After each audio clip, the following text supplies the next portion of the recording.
but we couldn't take calls because the phones weren't working, but there was power there. 'Cause they're connected to internet. The phones are right voice over IP. So the good thing about that is we were able to forward calls. Was it to your cell phone? To my cell phone. Forward all incoming calls from 3 locations to her cell phone because she was in North Carolina. We're like, hey, could you pick up the phones? And What's even better, I was working at a sushi place in Henderson, North Carolina.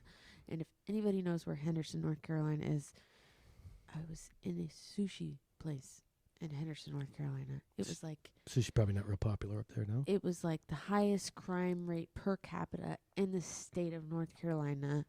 It was hibachi and sushi, but yeah, no, it was not very popular. And it was I was not a good server.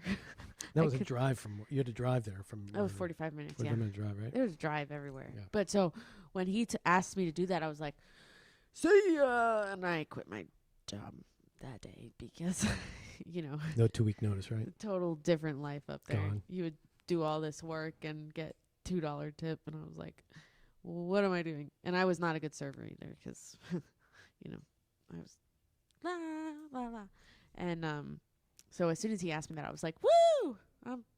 I'll be there wherever I gotta be to answer the phones." And that involved. Did you have a? I didn't even have internet at that time because my house that I lived in did not offer internet Too far. service. Yeah, you didn't have it. It was just satellite internet they had.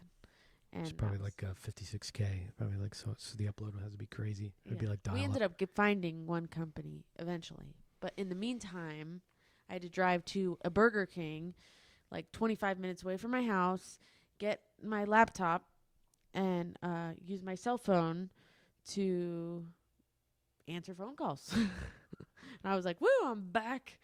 And I was so grateful and appreciative to be with my family, like talk, that was special. Well, she was the lifeline for so many, because people not only wanted to get their. I mean, it wasn't about getting their hair done. I think more than anything, it was more about talking to somebody, making sure that things were okay, making sure see the news, but who knows? people were up north and their homes were here.